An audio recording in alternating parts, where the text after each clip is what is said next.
All right, guys, so it's October, and the weather's starting to cool, and nothing's better than grabbing your favorite date and going to do something fun. You put your little jacket on, you hold hands, you walk, maybe drink a coffee, and when you're going to do those things, why not do it using the Game Time app? Look, it's fun to go out on dates, but it's also fun to save money, and you can do that at the Game Time app, the world's #1 provider of last-minute ticket sales. Guys, it don't matter if you're trying to take her out to dinner, followed by a show, or dinner, followed by a concert. You want to take her to a sporting event? You can save money at the Game Time app.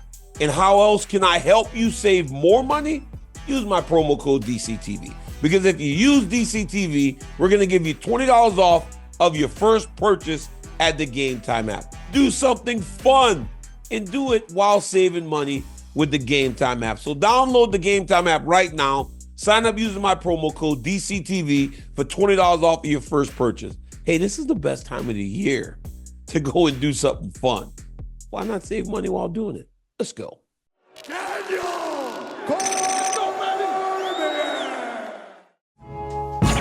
I'm gonna show you I'm experienced. Guys, we're back with 3 rounds. Guys, you know it's been a while since we've done this, but man, to hell with it. I want to do it. It's something that I've always liked to do. It's one of my favorite concepts. It's something that it seemed like you guys were tapping into. I appreciate that as always, but shit, let's go back. Let's get back to 3 rounds. Let's get back to the fight. I don't get to fight, so I need to be able to experience the rush of going through these topics, going through my 3-fight training camp, 3-topic training camps, and then bringing you guys my thoughts, my ideas, something weekly that we can do every single week, no matter what's going on. I wanted to get back to it. And so why not? And training camp's been good. We've been working. I've been on topics, from doing podcasts to doing podcasts and calling fights and doing all these things. So I've been training. I'm ready to go. So it's time to get to the fight. I'm gonna show you I'm experienced. Round 1. Donald Cowboy Cerrone says that he wants to fight again. He said on Instagram that he wants to fight 2 more times so that then he has 50 fights under the Zuffa banner. He told everybody that follows him, I want to go back. I want to get 2 more fights. When I retired, I told you I was going to get my hair done, which he has, and I was going to get on steroids. The number 50 in Zuffa has always been sitting on my mind for a while, so I've been working with Transcend for the last 2 years. I've been taking TRT and a bunch of peptides. Now we have a protocol for all you people that say, oh, wait, if you get on this, you can't ever come off of it. He goes, now I have to come off. I've got to piss clean, fight in a few months. So watch this. This is Donald Cowboy Cerrone. The one thing about Cowboys has been very refreshing to watch how open he's been with all of this. He never lied. He never lied about what he was doing, what he was going to do, and how he was going to apply it to his life. And I'm all for a guy that has personal goals. And I love Cowboy. A while back, guys, we weren't always this good. But today, we're great. We're great. I saw Donald, and he was just so much better. But at the end of the day, for years now, he's been openly using steroids. And when I saw him, he told me I should do it because he said he's never felt better. He seemed happier. He had more energy. It seemed to me that Donald was doing great. And now I find out that outside of the movies, because remember, guys, he was in movies, he was doing all these things. He was really starting to build his portfolio outside of mixed martial arts. But during all that, he's been training. And when you're training, you start to feel better. You start to feel like yourself again, especially with the help. And you go, hell, I want to fight again. But at the end of the day, Cowboy's been doing steroids openly. Now, I like Donald now, but it doesn't matter what I feel about him as a person, as a buddy, or whatever it is our relationship is today. I don't quite know what it is, but he's not been clean. And even if he can come back, take tests, pass those tests, for him to get back, he had to do all those things. He had to do all those enhancers to allow for him to feel like he could compete at that level again. So he would test clean. But isn't that just a loophole? Isn't it just a loophole like the guys that when they get hurt, they get out of the testing pool, they recover from the injury, then they re-enter the testing pool? It's not wrong. It's not illegal, but is it right? Because you truly have been enhanced to get to where you are and how you feel, and I mean feel good enough to come back and fight in the elite competition in fighting, in the elite organization, the UFC. That's, to me, doesn't feel right. So I was speaking to my buddy Jamil, right? He's an Olympian. I asked him, what do you feel about it? And he told me this. He goes, it's like the rule that Oregon used against Ohio State. This is a football analogy. He goes, it's not in the rule book. It's not in the rule book. But was it fair play? So for the ones of you that don't know, there was like 30 seconds left in the game. Oregon put 12 men on the field knowing that they were going to get a penalty. But the clock continues to run. Ohio State doesn't realize that it continues to run. 10 to 12 seconds go off because they were just standing around as if it wouldn't have happened.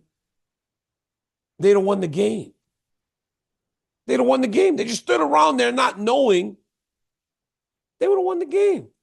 Remember also, Cowboy lost, 6 fights, had won no contest in 7 fights. And the last time he fought Jim Miller, he got submitted. Imagine if he come back and he looks like a world beater. I'm against it. I'm honestly against the idea that you could find a loophole, go in, use that loophole, feel better while using that loophole, come back and fight because you could pass a clean test. I like Donald Cowboy Cerrone. I'm against Donald Cowboy Cerrone getting to compete in the UFC after openly doing what he's been doing for the last 2.5 years. Let me know in the comments what you guys feel. Whew, that was a tough round 1. I'm gonna show you how great I am. I'm experienced. Round 2. Ilia Topuria and Max Holloway are scheduled to square off next week in Abu Dhabi. Look, for my money, this is the best fight that we have on the UFC fight card. I'm talking about competitiveness. I'm talking about the bad blood. I'm talking about the feelings toward each other in regards to what they think they've accomplished. I think it has it all. Now, the champion Ilia Topuria was on Ariel Helwani's show yesterday, and he said this. Oh, wait up, before I get going. Hats off to my boy Ariel. He launched Uncrowned, something that, honestly, he's been speaking about for years. He wanted to do this thing that was his own, and now he's gotten it, and he's doing this daily show, and it's amazing to see the success that he's gotten. Congrats, Ariel, on finally getting what you wanted for so long. But yesterday, he's speaking to Ilia Topuria. Ilia goes, I don't give a expletive about the belt, to be honest. He calls himself the BMF, so we already know who the world champion is. And in the first seconds of this fight at UFC 308, we're going to find out who the real BMF is because I already challenged him in the first 10 seconds of the fight to point to the ground, and we'll see what he's going to do. He goes on to state, I'll be in the middle of the octagon trying to give the fans the best start to a UFC fight in history. When you hear this as a fight fan, it gets you all jittery, and you go, okay, these dudes about to get down. But, guys, this is clearly a ploy by Ilia Topuria. It's a ploy. This is a ploy.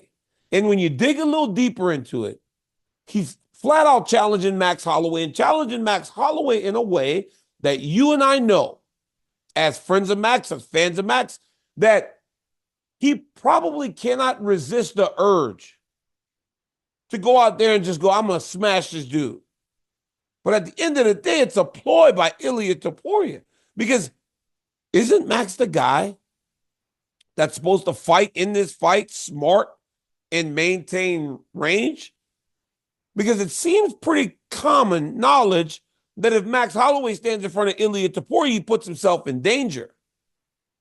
But Ilia is saying, I want you to do with me what you did to Justin Gaethje. He's challenging him in a way that Max Holloway may not, or at least Ilia is hoping Max Holloway isn't able to resist the urge to say, okay, I'm Hawaiian, I'm a fighter, I'm a dog just like you're a dog, let's do it. Let's do it.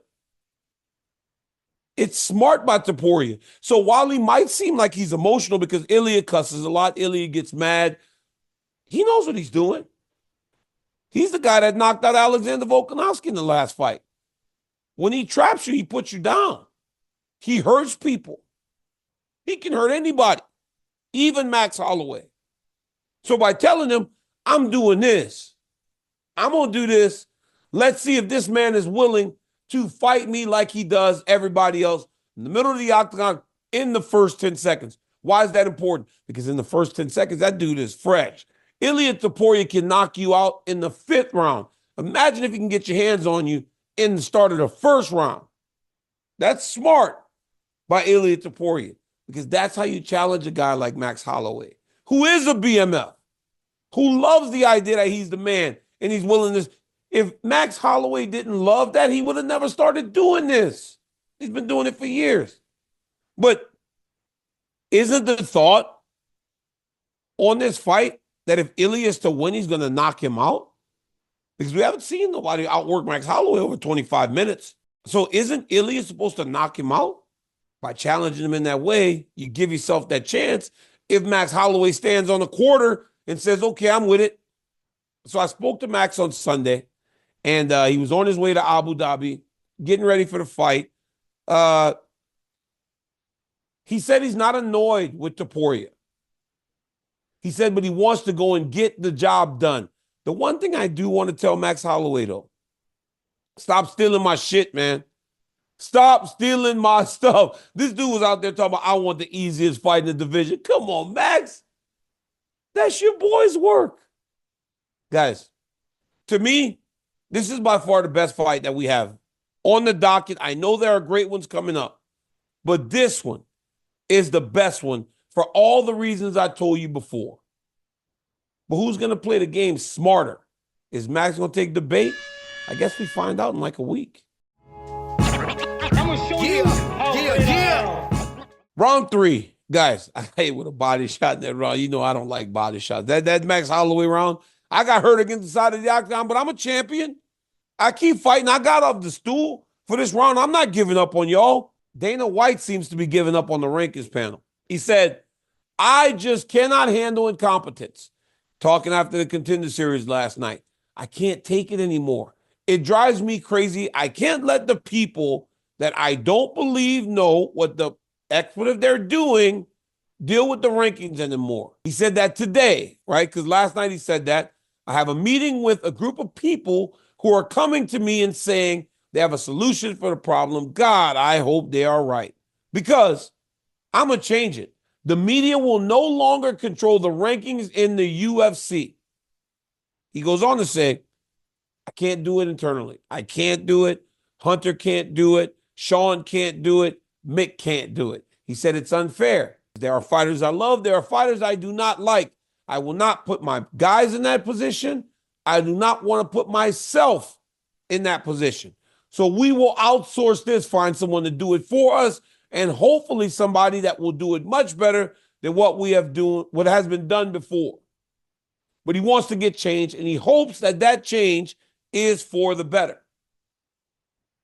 You know, rankings is a very funny thing because outside of knowing that Alex Pereira is the champion because he's beaten everyone, it's all subjective. One guy beats one guy beats the other guy, one guy beats the other guy. But some of the mistakes that are made in rankings shouldn't happen at this level.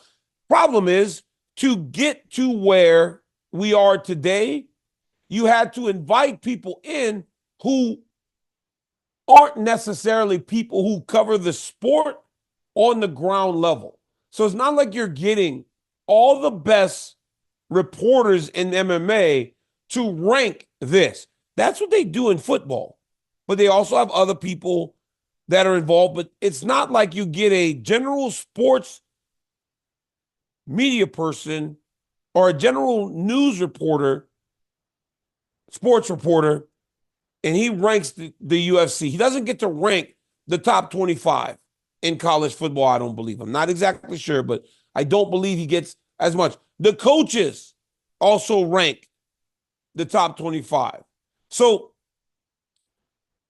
they probably have it as good as anyone, and they still run into issues when talking about rankings. There is no easy way to rank anything, especially fighting. One of the biggest issues Dana had with the rankings was Khalil Rountree staying where he was prior to the fight with Alex Pereira. Khalil fought a good fight, a really good fight. Khalil could potentially go up a spot or two in the rankings, yes.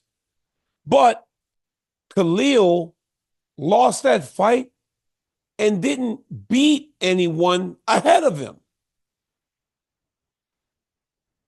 And so, to play devil's advocate, I don't know the grounds at which he should have gone up much, if anything, because Pereira's beat them all. And that's where the problem comes when you have a dominant champion. Khalil did really well. We thought it was a great fight. Everybody did. We've lent compliments to Khalil Rountree in abundance. Khalil Rountree is still getting interviewed. His star rose in defeat, but at the end of the day, he still lost. So on what grounds are we really moving him up, especially when the other guys didn't really fight? I believe that when you change this, and they will, it'll lead to a different set of complaints from people. It'll make us all feel good internally. Every one of us. It'll make us all good, feel better internally. But people on the outside are still going to find a reason to complain. Every title fight that I wasn't a champion, guys, I was number 3 ranked. Dana got mad about that. It remained the same. But he said that now he wants to change it, and it'll change for the better because every time he does, it does change. Khalil should move up, but how far? I think we got to just get the people in position that know what they're talking about if we want those rankings to change for the better. Whew. Guys, it was tough. That was a fight. It was a fight. It was like me fighting one of the tougher ones in my career. But it's okay. We're up. We won. We got a decision. It's all good. Sometimes that's how you win. But now for my final thought. Guys, it's okay to walk away. So we as athletes struggle to walk away from the game that has made us so uniquely us. But it's okay. I promise you. For an athlete, the unknown is the scariest thing in the world, especially when you're high thinking. Because when you're a high thinking individual, your mind is always focusing on something. But I promise you, it's okay. The other side is amazing. I know we fear the adulation and the fame and the rush that you get when you hit that curtain. But it's not that bad on the other side. Tony Ferguson is hanging on for far too long. Donald Cerrone said that he wants to come back. You don't have to. You don't have to. It's not that bad on the other side. Cowboy Cerrone's doing this because he wants to fight. Cowboy Cerrone's doing very well in everything. I'd imagine Tony Ferguson is doing very well financially and everything in life. But he hasn't figured out who he is outside of fighting. So it's a struggle for him. So I saw an article yesterday that said the UFC is going to have to show Tony Ferguson the door. Sadly, I believe this is the case. I believe that when he can let it go, when he can experience the other side, and the other side is just life, he'll be just fine. So listen to a guy that's done it. It's okay to be done. I promise you. It's not that bad. It's quite refreshing, actually.